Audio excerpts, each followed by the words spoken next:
നമസ്കാരം.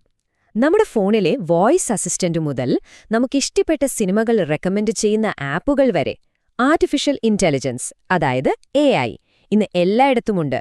പക്ഷെ സത്യത്തിൽ എന്താണ് ഈ AI? ശരി, പേടിക്കണ്ട. അടുത്ത 5 മിനിറ്റിനുള്ളിൽ നമുക്ക് ഇതിന്റെ പിന്നിലെ കാര്യങ്ങൾ വളരെ ലളിതമായൊന്ന് മനസ്സിലാക്കാം. അതെ, ഇതാണ് എല്ലാവരുടെയും മനസ്സിലുള്ള ചോദ്യം, അല്ലേ? എന്താണ് ഈ ആർട്ടിഫിഷ്യൽ ഇന്റലിജൻസ്? പലരും പലതും പറയുന്നത് കേൾക്കാം. ചിലപ്പോൾ കുറച്ച് കൺഫ്യൂസിംഗുമായിരിക്കും. പക്ഷെ നമുക്ക് ഒരുമിച്ച് ഇതിന്റെ അടിസ്ഥാനം എന്താണെന്ന് ഇപ്പൊ തന്നെ നോക്കാം. ഈ വലിയൊരു വിഷയം വളരെ സിമ്പിളായി മനസ്സിലാക്കാൻ നമ്മളൊരു വഴികാട്ടിയെ കൂട്ടിപ്പിടിക്കുന്നുണ്ട്. അത് ലോകപ്രശസ്തമായ എലിമെന്റ്സ് ഓഫ് AI എന്ന ഓൺലൈൻ കോഴ്സാണ്. അതിലെ ഏറ്റവും പ്രധാനപ്പെട്ട ആശയങ്ങളെ അടിസ്ഥാനമാക്കിയാണ് നമ്മുടെ ഈ ചർച്ച.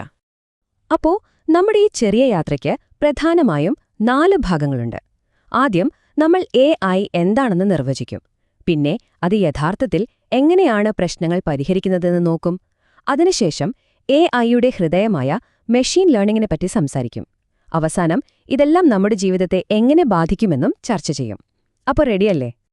ഓക്കെ, അപ്പം നമുക്ക് തുടങ്ങാം. ആദ്യത്തെ സെക്ഷൻ, എന്താണ് ആർട്ടിഫിഷ്യൽ ഇന്റലിജൻസ്? ഏതൊരു വലിയ ആശയത്തെയും മനസ്സിലാക്കാൻ ആദ്യം അതിന്റെ അടിത്തറ എന്താണെന്നറിയണമല്ലോ. വളരെ ലളിതമായിട്ട് പറഞ്ഞാൽ, സാധാരണ മനുഷ്യർക്ക് മാത്രം ചെയ്യാൻ കഴിയുമെന്ന് നമ്മൾ കരുതുന്ന കാര്യങ്ങൾ, അതായത് പഠിക്കുക, തീരുമാനങ്ങൾ എടുക്കുക, ഭാഷ മനസ്സിലാക്കുക, ഇതെല്ലാം കമ്പ്യൂട്ടറുകളെ കൊണ്ട് ചെയ്യിപ്പിക്കുന്ന ഒരു വലിയ സാങ്കേതിക വിദ്യയാണ് AI. ഇതിലേറ്റവും പ്രധാനപ്പെട്ട കാര്യം എന്താണെന്ന് വെച്ചാൽ, അത് അനുഭവങ്ങളിൽ നിന്ന് പഠിച്ച് സ്വയം മെച്ചപ്പെടും എന്നതാണ്. ഇവിടെയാണ് മിക്കവാറും എല്ലാവർക്കും ഒരു കൺഫ്യൂഷൻ വരുന്നത്. AIയും മെഷീൻ ലേണിംഗും ഒന്നാണോ? അല്ല. AI എന്നത് ഒരു വലിയ ലക്ഷ്യം പോലെയാണ്. അതായത് മനുഷ്യനെ പോലെ ബുദ്ധിയുള്ള യന്ത്രങ്ങൾ ഉണ്ടാക്കുക എന്നത്. മെഷീൻ ലേണിംഗ് ആവട്ടെ ആ ലക്ഷ്യത്തിലേക്ക് എത്താനുള്ള ഒരു വഴി മാത്രമാണ്. ഒരു ഉദാഹരണം പറഞ്ഞാൽ, വാഹനം എന്നത് ഒരു വലിയ ആശയമാണ്. അതിനുള്ളിലെ ഒരു തരം വാഹനമാണ് കാർ. അതുപോലെയാണ് AIയും മെഷീൻ ലേണിംഗും. ഇതൊന്ന് ശ്രദ്ധിച്ചു കേൾക്കൂ. ഒരു കമ്പ്യൂട്ടറിന് ചിന്തിക്കാൻ കഴിയുമോ എന്ന ചോദ്യത്തിന് ഒരു അന്തർവാഹിനിക്ക് നീന്താൻ കഴിയുമോ എന്നതിനേക്കാൾ പ്രാധാന്യമില്ല. എന്താണിതിന്റെ അർത്ഥം? സിമ്പിളാണ്. ഒരു അന്തർവാഹിനി മനുഷ്യനെപ്പോലെ നീന്തുകയല്ലല്ലോ ചെയ്യുന്നത്, അത് വെള്ളത്തിനടിയിലൂടെ സഞ്ചരിക്കുകയാണ്. അതുപോലെ ഒരു AI മനുഷ്യനെപ്പോലെ തന്നെയാണോ ചിന്തിക്കുന്നത് എന്നതിലല്ല കാര്യം, അത് ഏൽപ്പിച്ച ജോലി കൃത്യമായി ചെയ്യുന്നുണ്ടോ എന്നതിലാണ്. രസകരമായൊരു ചിന്തയാണല്ലേ? അപ്പോ AI എന്താണെന്ന് നമുക്കൊരു ഏകദേശ രൂപം കിട്ടി. ഇനി കുറച്ചുകൂടി പ്രായോഗികമായി ചിന്തിക്കാം. ഈ നിർവചനങ്ങൾക്കൊക്കെ അപ്പുറം ഇത് എങ്ങനെയാണ് യഥാർത്ഥത്തിൽ പ്രശ്നങ്ങൾ പരിഹരിക്കുന്നത്? ഒരു പ്രശ്നം കിട്ടിയാൽ AI അടിസ്ഥാനപരമായി ചെയ്യുന്നത് 3 കാര്യങ്ങളാണ്. 1. പ്രശ്നം എന്താണെന്ന് കൃത്യമായി നിർവചിക്കും. 2. അതിന് സാധ്യമായ എല്ലാ പരിഹാരങ്ങളെക്കുറിച്ചും തിരയും. 3. ആ പരിഹാരങ്ങളിൽ നിന്ന് ഏറ്റവും മികച്ചത്, അതായത് ഏറ്റവും വിജയസാധ്യതയുള്ള വഴി തിരഞ്ഞെടുക്കും. ഒരു ചെസ് കളിക്കുന്ന കമ്പ്യൂട്ടർ അടുത്ത നീക്കം തിരഞ്ഞെടുക്കുന്നത് ഏതാണ്ട് ഇതുപോലെയാണ്. പക്ഷേ ഇവിടെ ഒരു പ്രധാനപ്പെട്ട കാര്യം നമ്മൾ ഓർക്കണം. AI ഒരു ജ്യോത്സ്യനൊന്നുമല്ല. അത് 100% ഉറപ്പുള്ള ഉത്തരങ്ങളല്ല തരുന്നത്. പകരം അതിന് കിട്ടിയ വിവരങ്ങൾ വെച്ച് ഇതായിരിക്കാം ഏറ്റവും ശരിയായ ഉത്തരമെന്ന് പ്രവചിക്കുകയാണ് ചെയ്യുന്നത്. നാളെ മഴ പെയ്യാൻ 75% സാധ്യതയുണ്ടെന്ന് പറയുന്നത് പോലെ തന്നെ. ഈ സാധ്യതകൾ കണക്കുകൂട്ടാൻ AIയെ സഹായിക്കുന്ന ഒരു സൂപ്പർ പവർ ടൂളാണ് ബേസ് റൂൾ എന്ന ഗണിതശാസ്ത്ര നിയമം. സിമ്പിളായി പറഞ്ഞാൽ, പുതിയ തെളിവുകൾ കിട്ടുമ്പോൾ പഴയ ധാരണകളെ മാറ്റി പുതിയ നിഗമനങ്ങളിലെത്താൻ ഇത് AIയെ പഠിപ്പിക്കുന്നു. നിങ്ങളുടെ ഇമെയിലിൽ വരുന്ന ആവശ്യമില്ലാത്ത മെസ്സേജുകൾ സ്പാം ഫോൾഡറിലേക്ക് പോകുന്നത് ഈ ഒരു നിയമം ഉപയോഗിച്ചാണ്. പുതിയ തരം സ്പാമുകൾ വരുമ്പോൾ അത് സ്വയം പഠിച്ച് അവയെയും കൃത്യമായി തിരിച്ചറിയാൻ തുടങ്ങും.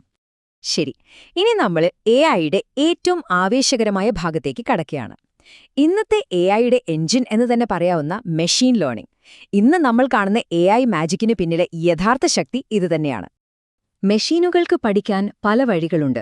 ഒന്നാമത്തേത് സൂപ്പർവൈസ്ഡ് ലേണിംഗ്.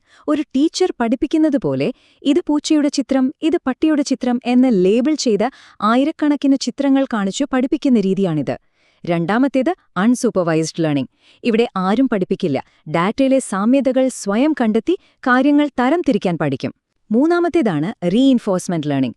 ഒരു ഗെയിം കളിക്കുന്നതുപോലെ ശരിയുത്തരങ്ങൾക്ക് റിവാർഡ് കൊടുത്തും തെറ്റുകൾക്ക് പോയിന്റ് കുറച്ചും പഠിപ്പിക്കുന്ന രീതി.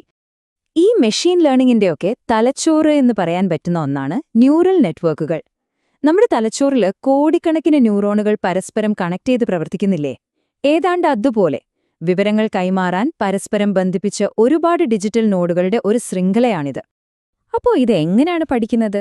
ശ്രമിച്ചു നോക്കി, തെറ്റുപറ്റി, തിരുത്തി വീണ്ടും ശ്രമിച്ചാണ് ഇതിന്റെ പഠനം. ആദ്യം ഒരു ഇൻപുട്ട് ഡേറ്റ സ്വീകരിക്കുന്നു, അതിന്റെ ഉള്ളിലെ ഒരുപാട് ലെയറുകളിലൂടെ കടത്തിവിട്ട് ഒരു ഉത്തരം ഊഹിക്കുന്നു. ആ ഉത്തരം തെറ്റാണെങ്കിൽ എവിടെയാണ് എനിക്ക് തെറ്റിയത് എന്ന് സ്വയം പരിശോധിച്ച് ആ തെറ്റ് തിരുത്തുന്നു. ഈ ഒരു പ്രോസസ്സ് ലക്ഷക്കണക്കിന് തവണ ആവർത്തിക്കുമ്പോൾ അതേതാണ്ട് കൃത്യമായ ഉത്തരങ്ങൾ നൽകാൻ തുടങ്ങും. ഇതുവരെ നമ്മൾ സാങ്കേതിക കാര്യങ്ങളാണ് സംസാരിച്ചത്. പക്ഷേ ഇത് വെറും ടെക്നോളജി മാത്രമല്ലല്ലോ. ഏറ്റവും പ്രധാനപ്പെട്ട ചോദ്യം ഇതാണ്: ഈ പുതിയ ശക്തി നമ്മളെയും നമ്മുടെ സമൂഹത്തെയും എങ്ങനെയാണ് ബാധിക്കാൻ പോകുന്നത്? AI കാരണം ചില ജോലികളിലൊക്കെ മാറ്റങ്ങൾ വരാം. അതേസമയം തീർത്തും പുതിയ തരം ജോലികൾ ഉണ്ടാവുകയും ചെയ്യും. ഇത് നമ്മുടെ വ്യവസായങ്ങളെയും ജോലിയുടെ സ്വഭാവത്തെയുമൊക്കെ മാറ്റിമറിക്കും.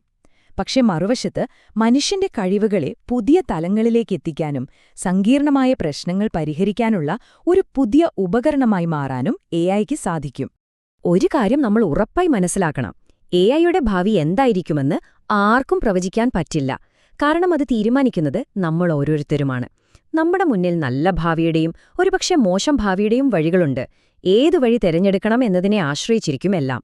അതുകൊണ്ട് വെറും കാഴ്ചക്കാരാവാതെ ഈ ഭാവിയെ രൂപപ്പെടുത്തുന്നതിൽ നമ്മളും പങ്കാളികളാകണം.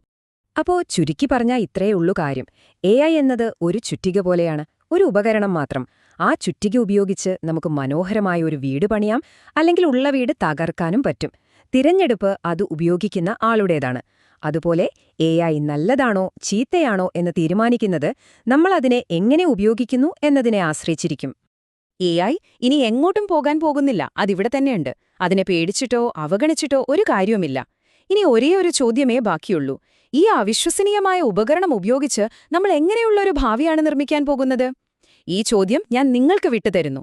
നമ്മുടെ ഈ ചെറിയ യാത്ര ഇവിടെ അവസാനിക്കുകയാണ്. നന്ദി.